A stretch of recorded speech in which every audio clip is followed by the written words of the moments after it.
Hello friends, welcome to Indian study पर आपका स्वागत है। दोस्तों, आज की इस वीडियो में मैं आप लोगों के लिए हिंदी का टेस्ट लेकर के आया हूं, जो कि आपके आने वाले एग्जाम यूपीएसआई के लिए बेहद इंपॉर्टेंट है।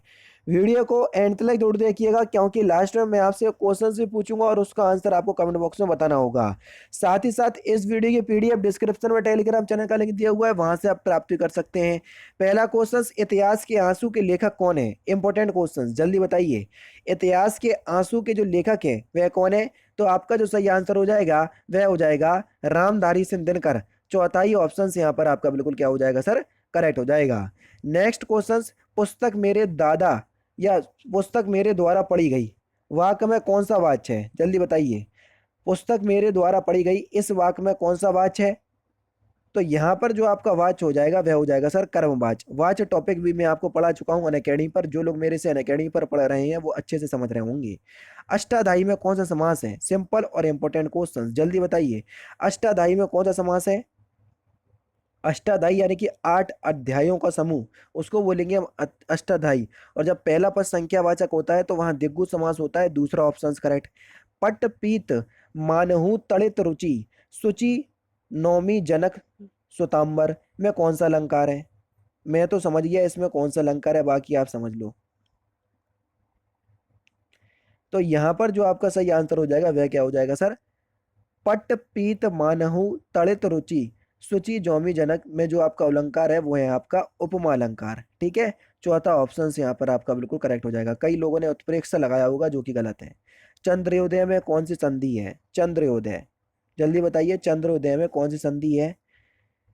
यहाँ पर क्या हो जाएगा सर? अगर चंद्रोदय का संधि विच्छेद करेंगे, चंद्र प्लस उदय, क्या? चंद्र प्लस उदय। ठीक है। और ये किस संधि का उदाहरण है? तो ये गुण संधि का उदाहरण है।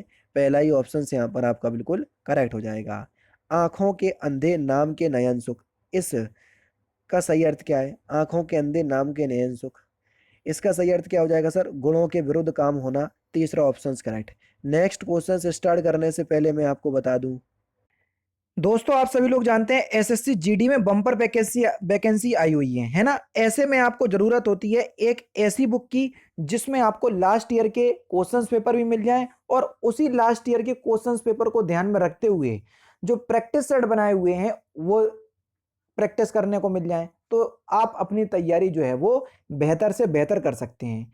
तो इन्हीं सारी बातों का ख्याल करते हुए चक्षु पब्लिकेशन, कौन सी दोस्तों? देखो मैं आपको बताता हूं। चक्षु पब्लिकेशन आप लोग के लिए ये एक प्रैक्टिस बुक लेकर के आई है, जिसमें 8 तो आपके सॉल्व पेपर दिए हुए हैं लास्ट ईयर के, और उसी पर आधारित 20 प्रैक्टिस टेस्ट जो है वो आप लोग के लिए बनाए गए हैं। 3200 से ज्यादा आपको यहाँ पर बहुबल के लिए प्रश्न मिल जाएंगे, देख लीजिए।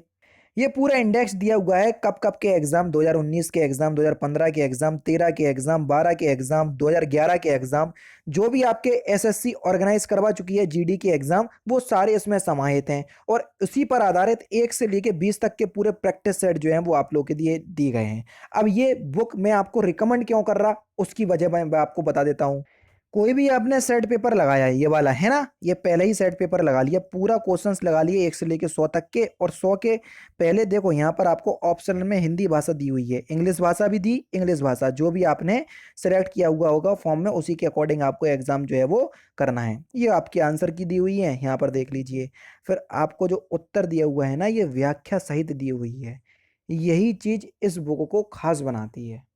तो यही मैं आपसे बोलूंगा कि आप कोई भी पब्लिकेशन की परचेस करो बुक, तो आप उसमें ये देखना कि जो क्वेश्चंस आपको नहीं आ रहा है उन क्वेश्चंस को सॉल्व करने के लिए एंड में सॉल्यूशन दिया या नहीं दिया। ये बुक आप लोगों के लिए अच्छी है, इसलिए बता रहा हूं। और सबसे अच्छी बात पता क्या है? इनके सॉल्व पेपर और गाइड बुक भी आती है, जिसमें आप अपनी तैयारी को जो है वो बेहतर से बेहतर कर सकते हैं और तैयारी को मजबूत कर सकते हैं। तो सारा कुछ आपको पैकेज चक्षु पब्लिकेशन में देखने को मिल जाएगा, अगर आप एसएससी जीडी की तैयारी कर रहे हैं। डिस्क्रिप्शन में लिंक है, वहां से परचेस कर सकते हो। आपको बता दूं, लिंक से परचेस करना नहीं चाह रहे तो नहीं करो, ऑफलाइन मार्केट से भी आप जाकर के परचेस कर सकते हो, मुझे कहीं भी कोई भी आपत्ति नहीं है। ठीक है, जो भी आपको सूटेबल लगे। फिलहाल इतना ही बताना था। नेक्स्ट क्वेश्चन आपके सामने, प्रतिनिधि शब्द में कौन सा उपसर्ग जुड़ा हुआ है? प्रतिनिधि शब्द में आपसे उस उपसर्ग बताना है। तो प्रतिनिधि शब्द में कौन सा उपसर्ग होगा? प्रति उपसर्ग। दूसरा ऑप्शन करेक्ट। यमुना का पर्यायवाची शब्द आपको बताना है कि यमुना का पर्यायवाची शब्द कौन सा होगा। यमुना का पर्यायवाची शब्द क्या होगा सर? अर्कजा। दूसरा ऑप्शन करेक्ट। निम्नलिखित शब्दों में से बहुवचन शब्द बताना है कि कौन सा बहुवचन शब्द है। तिनके शब्द जो है वो एक बहुवचन शब्द है। निम्नलिखित में से किस शब्द का प्रयोग पुल्लिंग में होता है, जल्दी बताओ। वोकैब वाला से ऐसा नहीं है। हाथ। हाथ शब्द का शब्द जो है वो एक पुल्लिंग शब्द है। चौथा ऑप्शन से यहाँ पर आपका बिल्कुल करेक्ट हो जाएगा। नेक्स्ट क्वेश्चन, कौन सा शब्द देशज शब्द है। देशज शब्द ऐसे शब्द जिनकी उत्पत्ति हमारे ही देश में हुई है, उनको हम देशज शब्द कहते हैं। इलाज। इलाज शब्द जो है वो एक देशज शब्द है। ससुर शब्द का तत्सम क्या होगा। Important question. सकुर ससुर का तत्सम क्या होगा। ससुर। तीसरा ऑप्शन करेक्ट। रजनी का कौन सा पर्यायवाची नहीं है। रजनी का।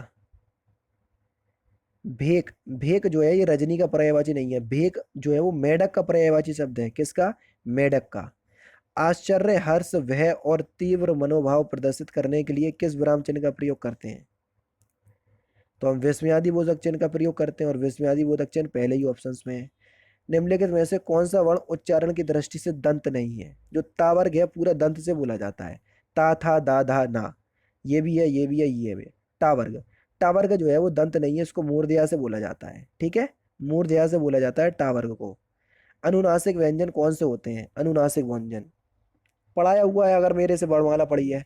हर वर्ग का पांचवा व्यंजन, जैसे काखा गागा अंगा, ये अनुनासिक व्यंजन है। ताथा दादा ना, ये अनुनासिक व्यंजन है। हर वर्ग का पंचमा अक्षर जो होता है उसको ये हम अनुनासिक व्यंजन कहते हैं। केला शब्द में आपको वर्ण विच्छेद करना है।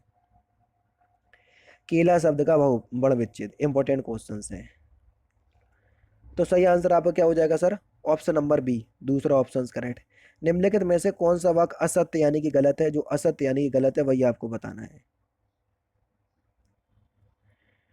वो कह रहे हैं जब व्यंजन को स्वर सहित दिखाना होता है तो व्यंजन के नीचे हलंत लगाते हैं, गलत है। वर्णमाला के सभी व्यंजन स्वर रहित होते हैं, ऐसा हो ही नहीं सकता, क्योंकि सारे व्यंजन स्वर के साथ बोले जाते हैं, ये भी गलत है। वर्ण भाषित ध्वनियों में लिखित रूप है, ये भी गलत है। सभी गलत है भैया, ये चौथा ऑप्शन करेक्ट। मलिक मोहम्मद जायसी किस काल के कवि हैं। बहुत इंपॉर्टेंट क्वेश्चन। तो ये किस काल के कवि हैं। भक्ति काल के कवि हैं, तीसरा ऑप्शन करेक्ट। महाभारत में नायक युधिष्ठिर किस प्रकार के नायक थे, जल्दी बताइए। तो सही आंसर आपका क्या हो जाएगा सर। धीरोदात्त, दूसरा ऑप्शन यहाँ पर आपका बिल्कुल करेक्ट हो जाएगा। नेक्स्ट क्वेश्चन आपके सामने। मुंशी धनपत राय को प्रेमचंद्र नाम से सुशोभित करने वाले व्यक्ति कौन थे।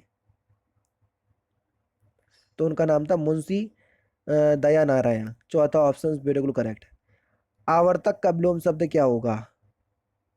आवर्तक का विलोम शब्द, आवर्तक का विलोम शब्द हो जाएगा अनावर्तक, तीसरा ऑप्शन करेक्ट। कच का अनेकार्थक कौन सा नहीं है। कच का, कच्चा, ये कच का अनेकार्थक नहीं है। निष्फल ना होने वाला वाक्यांशों के लिए एक शब्द क्या होगा। निष्फल ना होने वाला उसको हम अमोघ बोलते हैं, तीसरा ऑप्शन करेक्ट। समश्रुत भिन्नार्थक शब्द द्वीप और द्वीप शब्द का सही अर्थ क्या है। तो सही आंसर क्या हो जाएगा। द्वीप माने जो होता है वह होता है आपका हाथी, और द्वीप माने होता है टापू, तीसरा ऑप्शन करेक्ट। अशुद्ध यानी कि गलत वाक्य आपको बताना है, कौन सा अशुद्ध यानी कि गलत है। तो सही आंसर आपका क्या हो जाएगा। वह कमरे में जाकर सो गया, दूसरा ऑप्शन जो है वो आपका बिल्कुल क्या हो जाएगा, करेक्ट हो जाएगा। वह कमरे में सो गया, कमरे में जाकर शब्द नहीं आएगा, जाकर शब्द जो है वो नहीं आएगा। वह कमरे में सो गया, ये बिल्कुल ठीक है। ठीक है। कारकों के बोध के लिए संज्ञा या सर्वनाम के आगे जो प्रत्यय लगाए जाते हैं उनको हम क्या कहते हैं। तो उनको हम विभक्ति कहते हैं, परसर्ग कहते हैं, विभक्ति चिन्ह, परसक चिन्ह, है ना। निम्नलिखित में से कौन सा व्यक्तिवाचक संज्ञा है। गंगा भारत की पवित्र नदी है, नदी का नाम दे दिया इसलिए ये व्यक्तिवाचक संज्ञा में आएगा।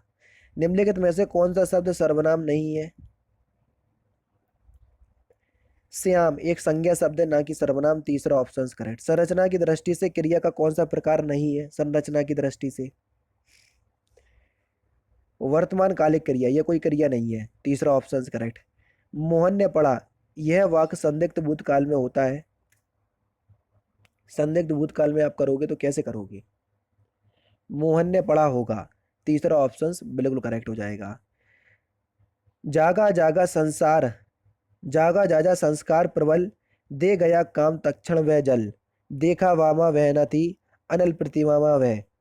इन पंक्तियों में कौन सा अलंकार है ये आपको बताना है। यह भ्रांतिमान अलंकार है सर, तीसरा ऑप्शन करेक्ट। अथवा व्याकरण की दृष्टि से कैसा है? अथवा, तो अथवा शब्द जो है वो व्याकरण की दृष्टि से एक अव्यय शब्द है। दूसरा ऑप्शन करेक्ट। क्रिया विशेषण अव्यय में आपको देखने को मिल जाएगा। क्रिया विशेषण अव्यय में नहीं मिलेगा, ये आपको समुच्चय बोधक में मिलेगा। सॉरी, निम्नलिखित में से कौन सा स्थायी भाव नहीं है? विषाद, विषाद कोई स्थायी भाव नहीं है। दूसरा ऑप्शन करेक्ट। और लास्ट क्वेश्चन के वर्णिक छंदों में किसका विचार होता है? तो इस क्वेश्चन का आंसर आप मुझे कमेंट बॉक्स में बताएंगे। तो दोस्तों ये थे आपके 40 हिंदी के इंपॉर्टेंट क्वेश्चंस जो कि मैंने आज की इस वीडियो में आपको कंप्लीट करवा दिए। वीडियो अगर आपको अच्छी लगी हो तो प्लीज़ दोस्तों वीडियो को लाइक और शेयर जरूर कर दीजिएगा। तो दोस्तों फिलहाल की वीडियो में तो सिर्फ इतना ही। अगर आपको वीडियो पसंद आए तो प्लीज़ दोस्तों वीडियो को लाइक कीजिए, शेयर कीजिए और साथ ही साथ हमारे चैनल को सब्सक्राइब करना ना भूलें, क्योंकि मैं रोजाना इसी तरह की वीडियोस आप लोगों के लिए लाता रहता हूँ। नमस्कार दोस्तों, जय हिंद, जय भारत।